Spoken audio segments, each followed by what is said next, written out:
Hi, I'm Ken. And I'm Melissa. So in our last video we talked about how we want to move abroad and how we decided that we want to go to Spain. Now we know Spain, now what?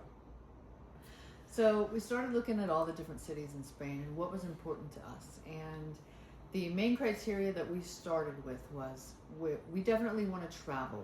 And if we're looking at travel outside of Europe, we wanted a large airport that had direct flights, not only within Spain but outside of Spain, to a lot of the major cities that we wanted to go to, as well as a hub that would get us with one additional leg, hopefully, to other places in the world outside of Europe. So a big airport. The next one is for our travel inside of Spain, which we do. There's a lot of places to explore in Spain, so we wanted to have easy access to that without having a car. Spain has an extensive train system, high-speed rail, as well as normal trains that will get you to other areas of the country. So we wanted an access to that. And then within our city, we wanted something that was walkable so that we don't have to own a car, at least initially. And so we can walk to the places that we're going to need to visit on a daily basis, walk to parks, just explore the city. And when we weren't able to walk it, then a good public transportation system, so buses and subways that would get us anywhere we needed to go. We also wanted something that was pet friendly, because we have this mug here, Tinkerbell, who is a Chorky that we rescued during COVID as an older dog that we were expecting to give a good, nice, quality end of life. We thought at the time that she was 10 and have since discovered that she was actually 5.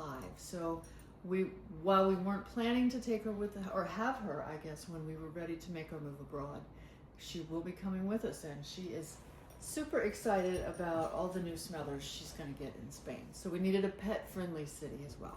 And we figured she's going to be a complete hit in Spain when we go there. Tying on to what Melissa said about the train system and easy access, we decided we didn't want to live on an island. So that eliminated the Canary Islands or Mallorca. So with those requirements that we had, we narrowed it down to 4 cities: Madrid, Barcelona, Malaga, Valencia. Madrid, a little higher altitude, a little farther north, gets cold.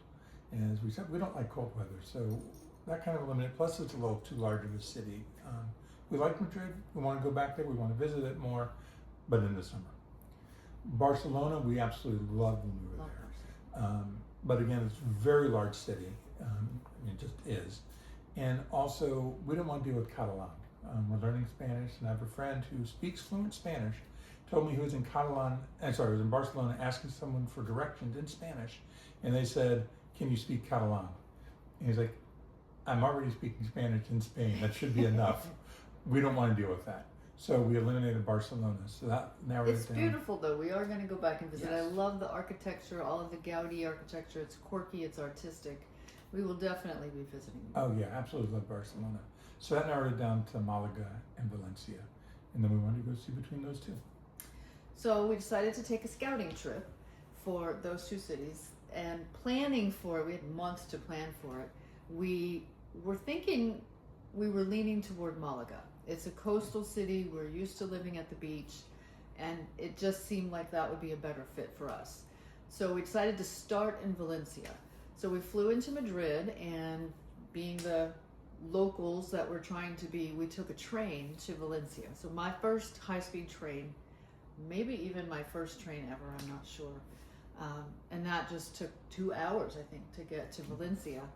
And decided to experience it like a local. While we did spend half a day with a relocation specialist who showed us some neighborhoods based on what we said we were looking for, the rest of our days there, we navigated the public transportation, so we took a lot of buses. We went into the markets, we looked at the locals at different times of the day. You know, how was life there in Valencia? And the parks, we just loved all of the green space there. So we narrowed our search down to mainly one neighborhood and then a couple of backup neighborhoods that we would feel comfortable living in, that we really just felt like we could live here. Yeah, and then we went to Malaga and basically tried to do the same thing, where we had another relocation specialist that took us on 2 different days, one to the east side of Malaga, which is where the more local Spanish people live, and then another on the west side, which is more where expats live. And we liked Malaga, and we stayed in the Centro, and we really liked that area.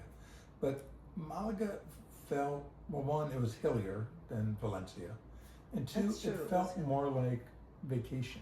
It didn't feel like a place that we wanted to live. And one of the things, well, we did have public transportation, it didn't seem quite as extensive as in Valencia.